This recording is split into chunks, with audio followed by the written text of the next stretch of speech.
Halo semuanya, selamat datang di video pembelajaran parasitologi. Nah, pada video kali ini kita akan membahas tentang Glossina palpalis atau dikenal juga dengan lalat tsetse. Sebelumnya, perkenalkan nama saya Nurida Fajriyah dengan NIM 22031026. Nah, video ini saya buat sebagai bentuk tugas akhir yaitu proyek mata kuliah parasitologi dengan dosen pengampu Ibu Ria Anggriani MPD. Selamat menyaksikan.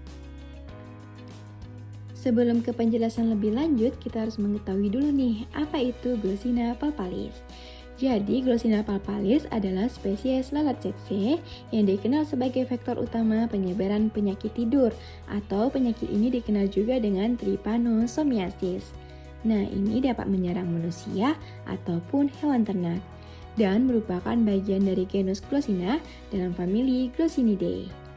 Untuk klasifikasinya sendiri, jadi Glossina palpalis ini merupakan kingdom Animalia, filum Arthropoda, kelas Insecta, ordo Diptera, famili Glossinidae, genus Glossina, dan untuk spesiesnya itu kurang lebih terdapat 23 subspesies.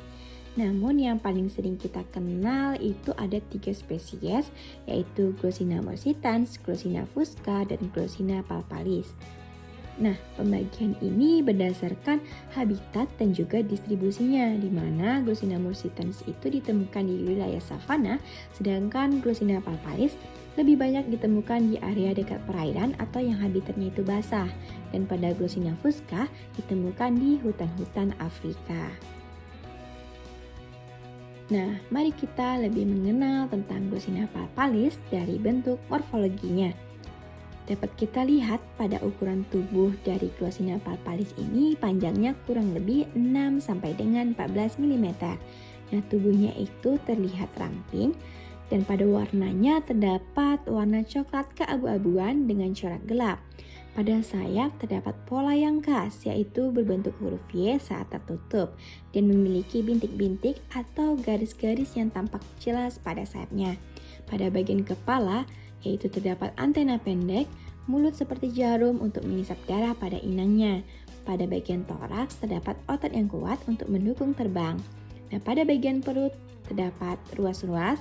Nah, ini pada bagian perut terdapat perbedaan pada betina dan jantan, di mana pada perut betina lebih besar karena dia dapat melahirkan larva. Siklus hidup dari Glossina palpalis, di mana yang pertama lalat tsetse mengisap darah, kemudian menyuntikkan Trypomastigot metacyclis, dan Trypomastigot metacyclis ini disuntikkan mengubahnya menjadi Trypomastigot aliran darah yang dibawa ke tempat yang lain. Kemudian Trypomastigot ini berkembang biak dengan pembelahan binar dalam berbagai cairan tubuh, misalnya darah, getah bening, dan cairan tulang belakang. Selanjutnya, Trypomastigot dalam darah dari lalat tsetse ini memakan darah dan Trypomastigot darah ditelan. Selanjutnya, Trypomastigot aliran darah berubah menjadi Trypomastigot procyclis di usus tengah lalat tsetse.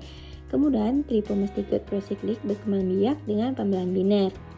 Dan Trypomastigot procyclis meninggalkan usus di tengah dan berubah menjadi Epimastigot. Selanjutnya, Epimastigot berkembang biak di kelenjar ludah dan berubah menjadi Trypomastigot metacyclis kembali. Selanjutnya, bagaimana dengan patologi dan gejala klinis dari Glossina palpalis ini?